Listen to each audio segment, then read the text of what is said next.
Hello నమస్తే. Diabetes ఆరోగ్య విజ్ఞానం సిరీస్లో భాగంగా ఇంతవరకు డయాబెటీస్ని ఎలా వ్యాధి నిర్ణయం చేయాలి, డయాబెటీస్లోని రకాలు, డయాబెటీస్కి ఆ, ఉంది లేదు అని చెప్పడానికి రక్త పరీక్షలు, ఆ తర్వాత డయాబెటీస్కి వాడేటువంటి వివిధ రకాల మందులు, ఇన్సులిన్ ఉపయోగాలు ఇవన్నీ చెప్పాను. ఇప్పుడు డయాబెటీస్ వ్యాధి నిర్ణయం అయిన తర్వాత కొత్తగా వచ్చిన డయాబెటిక్ పేషెంట్కు చికిత్స ఎలా మొదలు పెట్టాలి అనేది ఇప్పుడు లేటెస్ట్గా అంటే 2025 2026లో వచ్చినటువంటి మార్గదర్శక సూత్రాలు, అమెరికన్ డయాబెటిక్ సొసైటీ చెప్పిన మార్గదర్శక సూత్రాలు చూద్దాం. అంటే ముందు డయాబెటీస్ వచ్చిన రోగికి ట్రీట్మెంట్ ఎలా మొదలు పెట్టాలి అనేది. ఇదివరకైతే మనము చెప్పుకున్న విధానంగా జీవనశైలి మార్పులు, బరువు తగ్గించుకోవడం, ఆహార నియమాలు ఇవన్నీ చెప్పి ఉన్నాం. ఈ ఆహార నియమాలు, జీవనశైలి మార్పుల వల్ల షుగర్ వాల్యూలు అంటే రక్తంలో చక్కెర ప్రమాణాలు HbA1c తగ్గకపోతే అప్పుడు మందులు మొదలు పెట్టాలి అని. ఇదివరకు పూర్వం మెట్ఫార్మిన్ అనే ట్యాబ్లెట్ ముందు, దాని తర్వాత సల్ఫనైల్ యూరియాస్ నేను చెప్పిన గ్లెమిపిరైడ్, గ్లైబిరైడ్ లాంటివి, దాని తర్వాత గ్లిటాజోన్, స్పయోగ్లిటాజోన్ ఇలాంటివి వరుసగా వాడుకుంటూ వెళ్ళేవారు. వాటికి తగ్గకపోతే రెసిస్టెన్స్ వస్తే ఇన్సులిన్ వాడాలని చెప్పాను. ఇప్పుడు 2025-26లలో ప్రస్తుతము డయాబెటీస్ చికిత్స యొక్క లక్ష్యాలు, పద్ధతులు మారాయి. ఏంటి మార్పులు? డయాబెటీస్ కొత్తగా వచ్చిన వాళ్ళకు 2 రకాలుగా విభజించమన్నారు అమెరికన్ డయాబెటిక్ అసోసియేషన్ వాళ్ళు. ఇవన్నీ వాళ్ళు అనేక వేల మంది రోగులని అధ్యయనం చేసి గణాంకాల ద్వారా తేల్చినటువంటి ఫలితాలు. మొట్టమొదటగా డయాబెటీస్లో గుండె జబ్బు వచ్చే అవకాశం ఉన్నవాళ్ళు, అంటే ఎథెరోస్క్లెరోటిక్ కార్డియోవాస్కులర్ రిస్క్ లేదా డిసీజ్, అంటే రక్తనాళాలు గట్టిపట్టడం వల్ల గుండె జబ్బు వచ్చే అపాయం ఉన్న వాళ్ళని తీసుకోమన్నారు. రెండోది ఎక్కువ బరువు, స్థూలకాయం లేక ఊబకాయం ఉన్నవాళ్ళని, లివర్ జబ్బు ఉన్నవాళ్ళని, వాళ్ళకి ఒక రకమైన చికిత్స చేయమన్నారు. మూడవది హార్ట్ ఫెయిల్యూర్, గుండె సరిగ్గా పనిచేయకపోవటం, ఆయాసం ఇలాంటివి గుండె జబ్బులు ఉన్నవాళ్ళని.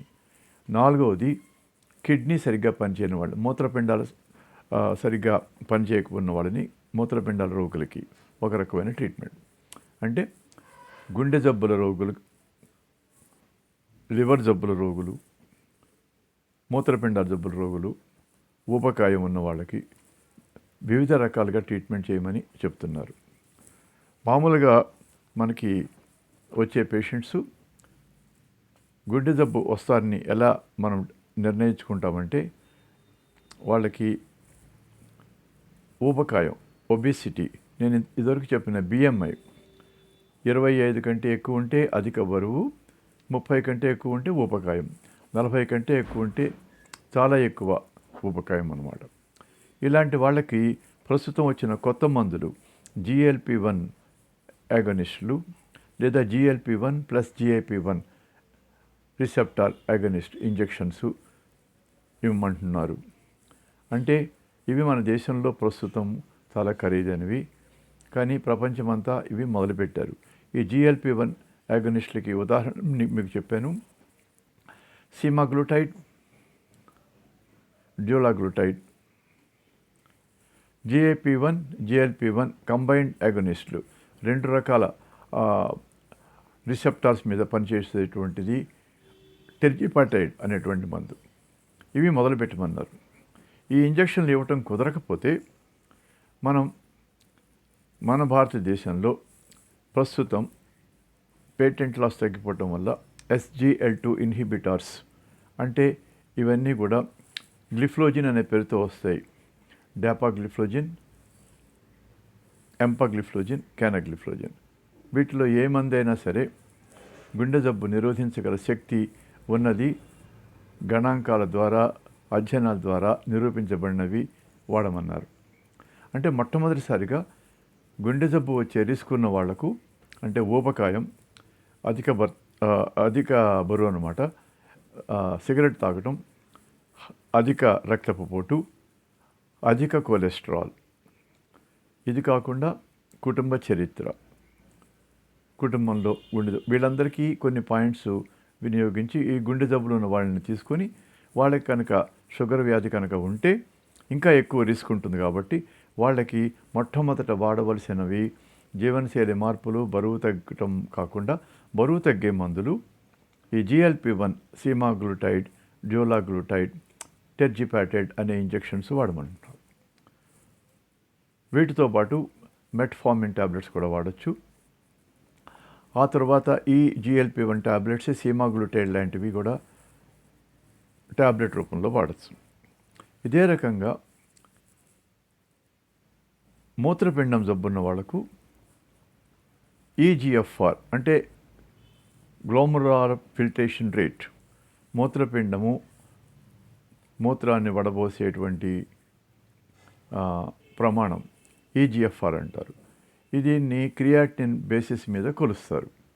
ఇది 40% దాకా కూడా SGLT2 ఇన్హిబిటార్స్ అనగా డెపాగ్లిఫ్లోజిన్, ఎంపాగ్లిఫ్లోజిన్ వాడచ్చు. ఇదివరకు వాడద్దు అనేవారు. అలాగే ఊబకాయం ఉన్న వాళ్ళకు, లివర్ జబ్బు ఉన్న వాళ్ళకు కంపల్సరీగా బరువు తగ్గే మందులు వాడాలి. బరువు పెంచే షుగర్ మందులు వాడకూడదు. అంటే ఇదివరకు మెట్ఫార్మిన్ బరువు తగ్గిస్తుంది అనుకునేవాళ్ళం. మెట్ఫార్మిన్ కంపల్సరీగా వాడక్కర్లేదు. GLP-1 అనగా ఈ సీమాగ్లూటైడ్, డ్యూలాగ్లూటైడ్, టెర్జిపాటైడ్ అంటే వీటి యొక్క వ్యాపార నామధేయాలు చెప్పాను. ఓజంపిక్, విగోవి, మోంజారో లాంటి మందులు ఇంజెక్షన్స్ రూపంలో ఏమన్నారు. బరువు తగ్గేటువంటి మెజర్స్ ఏమన్నారు.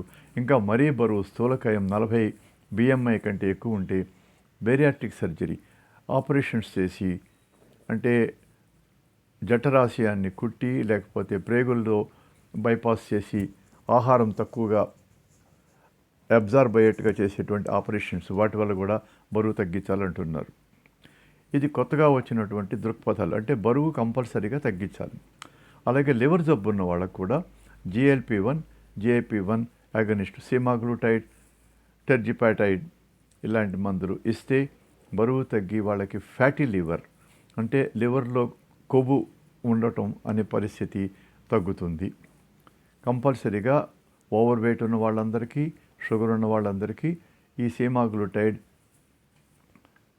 టెర్జిపాటైడ్ లాంటి మందులు వాడి బరువు తగ్గిస్తే ఫ్యాట్ తగ్గుతుందని చెప్తున్నారు. ఈ లివర్లో ఫ్యాటీ లివర్ అనేది ప్రతి వాళ్ళకి కనిపిస్తుంది. షుగర్ వ్యాధులు వీళ్ళకి జీవనశైలి మార్పులు, బరువు తగ్గటం, మద్యపానం మానేయటం, ఈ GLP-1, GIP-1 లాంటి మందులు వాడటం వల్ల ఫ్యాటీ లివర్ నుంచి లివర్ సిరోసిస్కి నిరోధించవచ్చు. షుగర్ కూడా తగ్గుతుందని చెప్తున్నారు. ఇదే విధంగా గుండె సరిగ్గా పనిచిన వాళ్ళకి హార్ట్ ఫెయిల్యూర్ అంటే ఆయాసం రావటం, కాళ్ళు చేతులు నీరు పట్టడం ఇలాంటివి అది ఏ జబ్బు వల్లైనా కావచ్చు. హార్ట్ ఫెయిల్యూర్ ఉన్న వాళ్ళకి కూడా ఈ SGLT2 ఇన్హిబిటార్స్ మొట్టమొదటిసారిగా మొదలుపెట్టమంటున్నారు. కిడ్నీ జబ్బులు ఉన్న వాళ్ళకు గ్లోమరులార్ ఫిల్ట్రేషన్ రేట్ 40%. ఇది సీరం క్రియాటినిన్ విలువలు బట్టి, వయసు బట్టి, మనిషి జాతి బట్టి మనకి తెలుస్తుంది. మామూలుగా అయితే 100కి 100 పాళ్ళు ఉంటుంది. కానీ 40% వరకు కూడా SGLT2 ఇన్హిబిటర్స్ అంటే ఎంపాగ్లిఫ్లోజిన్, డాపాగ్లిఫ్లోజిన్ మొదలు పెట్టవచ్చు అంటున్నారు. అంటే kidney disease, liver disease, heart disease వీటన్నిటిలో కూడా కొత్తగా వచ్చిన మందులు వాడచ్చు. తరువాత వచ్చే వీడియోలో షుగర్ వ్యాధికి మన దేశంలో వాడే మందులు అంటే ఇవి ఎక్కువగా షుగర్ తగ్గించేవి, తక్కువ ఖరీదున్నవి, అవి ఎలా వాడతారు, బరువు లేని వాళ్ళు, గుండె జబ్బు లేని వాళ్ళు, కిడ్నీ జబ్బు లేని వాళ్ళు మొట్టమొదటి వచ్చినప్పుడు ట్రీట్మెంటు ఎలా మొదలుపెట్టాలో ఆ విషయాలు చెప్తాను. ఈసారి చెప్పిన మాత్రం మొట్టమొదటిగా షుగర్ వ్యాధిలో గుండె జబ్బు రిస్కు, లివర్ జబ్బు రిస్కు, కిడ్నీ జబ్బు రిస్కు, హార్ట్ ఫెయిల్యూర్ ఉన్న వాళ్ళకి మందులు ఏం వాడాలో అవి డాక్టర్లు ఇచ్చినప్పుడు మనం తీసుకోవాల్సిన అవసరం ఉంటుంది అని తెలియజేయటం కోసం ఇవి 2026 అనగా 2026లో వచ్చినటువంటి ఆధునిక మార్గదర్శక సూత్రాలు.